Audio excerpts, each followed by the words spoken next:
जदयू की जो अंदरूनी सियासत है, राजनीति है, उसमें बहुत खींचतान है, क्या है? तो सवाल तो बनता ही है, आखिर क्या है ये? कोई मामूली लोग नहीं कर रहे हैं।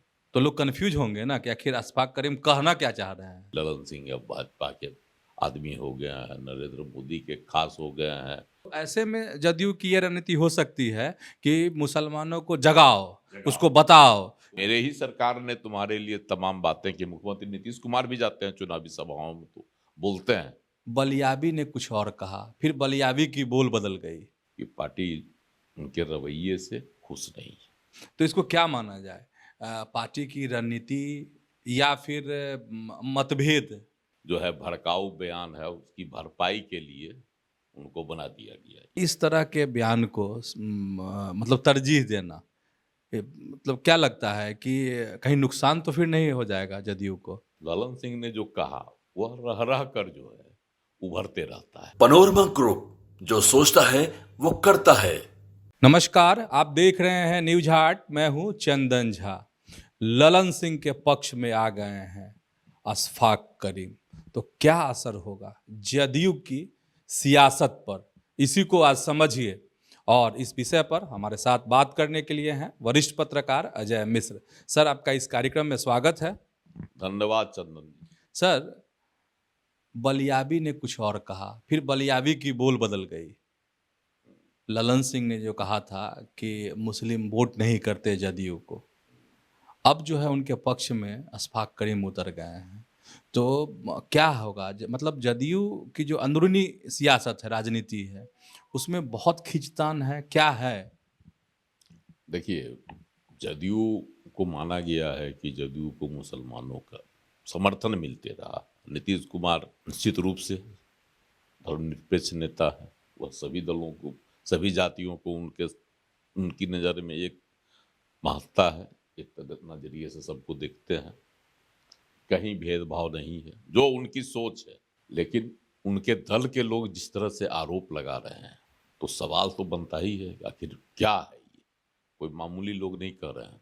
ललन सिंह केंद्रीय मंत्री हैं, पार्टी के राष्ट्रीय अध्यक्ष रहे हैं, है ना, और पार्टी में एक स्थान रखते हैं, शुरू से रहे हैं।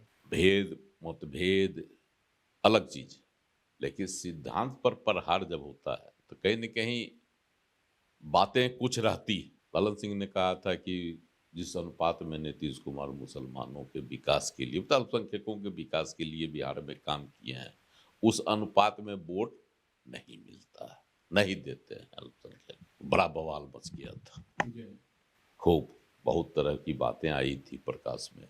राजनीति में भी उबाल मच गया था कि ललन सिंह अब भाजपा के आदमी हो गए हैं, नरेंद्र मोदी के खास हो गए हैं, अमित शाह के प्यारे हो गए हैं। तरह तरह के आरोप लगे थे। यह भी कयास लगाया जा रहा था कि अब ललन सिंह पर एक्शन लेंगे नीतीश कुमार, लेकिन कुछ नहीं हुआ। ललन सिंह जहां है वहीं बने हुए हैं। ठीक है, उनके खिलाफ में लोग, पार्टी के भी लोग बहुत बयान दिए। गुलाम रसूल बलियावी, उनको महासचिव पार्टी ने बना दिया गया। नीतीश कुमार जी, कहा गया कि ललन सिंह के जो है भड़काऊ बयान है, उसकी भरपाई के लिए उनको बना दिया गया। यह भी खबरें आई थी बड़ा जोर शोर से। शुरू में तो बलियावी भी कहे थे कि जो वोट नहीं देता है वो, बहुत बोले थे गद्दार है, ये है वो है, बहुत बातों बोल दी। लेकिन बाद में ललन सिंह के पक्ष में भी खड़ा हो गए थे। कहे थे कि ललन सिंह के कहने का जो है अभिप्राय वह नहीं था, और उन्होंने जो गुस्सा ललन सिंह के बयान को लेकर हुआ था, खास करके अल्पसंख्यकों में या धर्मनिरपेक्ष राजनेताओं में, उस पर वो पानी फेरने का भी काम किया। मामला ठंडा गया था। इधर बीच में जो ही उठा हुआ है वो बवंडर, असम से के मुख्यमंत्री हेमंत बिस्वा शर्मा ने जो लगा दी है आग। असम में पूरे राज्य में उन्होंने बीफ पर प्रतिबंध लगा दिया। ठीक है, उनका अपना है, अपने राज्य में अपनी नीति लागू करने की स्वतंत्रता हर एक राज्य सरकार को है। लेकिन उसको लेकर बिहार में जिस तरह से मांग की जाने लगी, हालांकि यहाँ व्यापकता नहीं मिल रही है उसको, न भाजपा के बड़े लोग आ रहे हैं उसके पक्ष में, और ना ही पार्टी की ओर से कोई बयान आ रहा है। इक्के दुक्के विधायक आवाज उठा देते हैं, लेकिन कहीं से उसको यहाँ सियासी, ये क्या कहिए उसको, सियासी बयार बहनी चाहिए। बहने की संभावना नहीं नजर आ रही है और विरोध भी हो रहा है। सबको खाने पीने की छूट है। राजीव रंजन प्रसाद जो प्रवक्ता हैं जदयू के राष्ट्रीय प्रवक्ता, उन्होंने शुरू में कह दिया था कि नहीं, खाने पीने की छूट सबको है, अपने अनुसार लोग रहता है और बिहार में ऐसा कभी कदापि संभव नहीं है, ऐसा नहीं होगा। भाजपा के भी किसी बड़े नेताओं ने इस तरह का बयान नहीं दिया, तो यहाँ उसकी आंधी, उसकी बयार जो है यहाँ नहीं बह पाएगी। लेकिन ललन सिंह ने जो कहा वह रह रह कर जो है उभरते रहता है। अब पूर्व सांसद हैं अशफाक करीम, कद्दावर मुस्लिम नेता हैं कटिहार के, वह जब कह दिए तब बड़ा आश्चर्य लगा। उन्होंने कहा कि ललन सिंह जो कहते हैं उसमें सच्चाई है। पहले लोग नहीं देते थे, जिस अनुपात में नीतीश कुमार ने काम किया सच में उस अनुपात में लोग नहीं देते, लेकिन उपचुनाव में दिए। आंकड़ा भी इसका गवाह देता है। तो ललन सिंह भी तो यही कहते थे ना, उस अनुपात में नहीं देते हैं। आज अशफाक करीम भी मान गए, उन्होंने स्वीकारा भी। तो ललन सिंह पर जो टीका टिप्पणी हो रही थी, चाहे जो आरोप उन्होंने उछाला, उसकी तो पुष्टि कहीं न कहीं से अशफाक करीम कर ही दी। अब देखिए कि अशफाक करीम की बातों को आगे क्या हवा दी जाती है सियासत में। और अशफाक करीम ने एक आश्वासन और दिया, जिस तरह से उपचुनाव में मुसलमानों ने साथ दिया जदयू, उसी तरह से 2025 के विधानसभा चुनाव में भी साथ देंगे। उन्होंने यह भी आश्वासन दिया। लेकिन सर उम्मीद भी जताई। तो सर दोनों बात हो गई ना। एक तरफ कह रहे हैं कि मुसलमान वोट नहीं देते, ललन सिंह सही कह रहे हैं। एक तरफ कह रहे हैं कि साथ मिल रहा है, आगे भी मिलेगा। तो लोग कंफ्यूज होंगे ना कि आखिर अशफाक करीम कहना क्या चाह रहे हैं। ललन सिंह ने जो बातें उठाई और जिस तरह से उसका शुरू में तो विरोध हुआ, बाद में जो बातें हवा में धीरे धीरे शांत पड़ गई और अशफाक करीम ने फिर से उसमें जो क्या कहिए उसको तिल्ली मार दी। तो लग रहा है कि इसमें सच्चाई है और मुसलमानों की आंख वह खोलने की कोशिश कर रहे हैं, ताकि सरकार के द्वारा किए गए कार्यों का प्रतिदान मिलना चाहिए पार्टी को।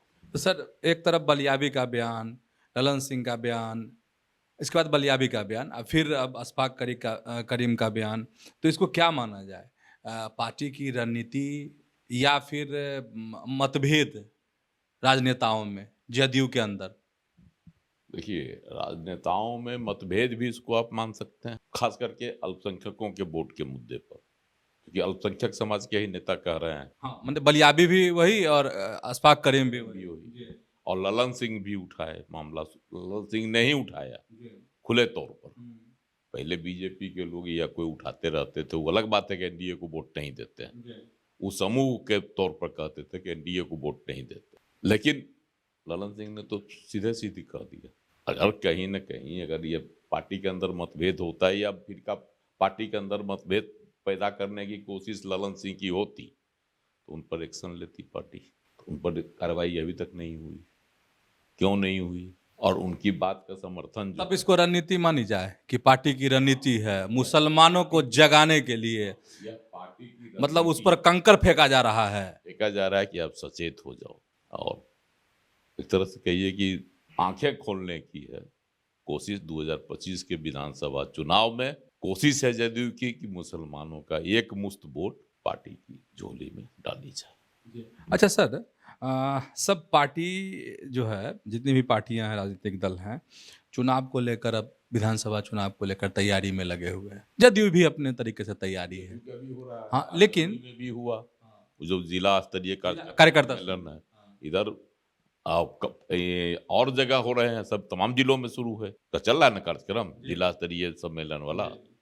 आज जमुई में भी हुआ जबरदस्त। तो सर ऐसे वक्त में ये सब तैयारी, जदयू भी तैयारी में है, और इस तरह के बयान को मतलब तरजीह देना, मतलब क्या लगता है कि कहीं नुकसान तो फिर नहीं हो जाएगा जदयू को? देखिए, आखिर कुछ सोच समझ कर पार्टी की ओर से, पार्टी के नेताओं की ओर से, पार्टी का ये नहीं है गाइडलाइन, पार्टी के नेताओं की ओर से जो कहा जा रहा है, बार बार बीच बीच में उछाल दिया जा रहा है, इसका मतलब है कि कहीं न कहीं पार्टी की रणनीति है और पार्टी रणनीति के तहत ऐसा करवा रही है ताकि यह संदेश जाए अल्पसंख्यकों में कि पार्टी उनके रवैये से खुश नहीं है। तो असर पड़ेगा सर वाकई में मतलब मुसलमान समाज के जो वोटर हैं उनको जगाने की कोशिश है यह। असर पड़ेगा, वही समझना चाह रहे हैं कि असर पड़ेगा, असर पड़ेगा 2025 के विधानसभा चुनाव, मतलब सकारात्मक। सकारात्मक असर पड़ेगा, नकारात्मक नहीं।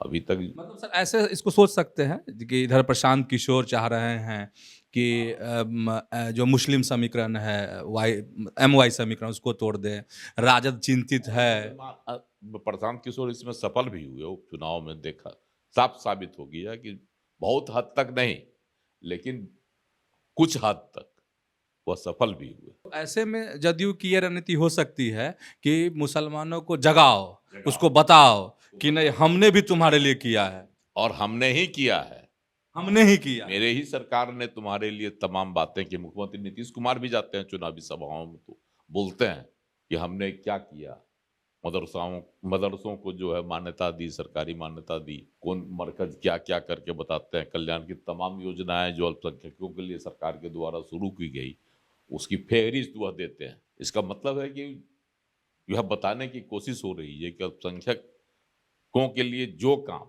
NDA की सरकार ने की या नीतीश कुमार की सरकार ने की उसको नजरअंदाज कौम नहीं करे। तो समझ गए होंगे जदयू की अंदरूनी सियासत को। तो ऐसे ही जुड़े रहिए न्यूज़ हाट के साथ, खबरों से अपडेट रहिए। धन्यवाद, नमस्कार।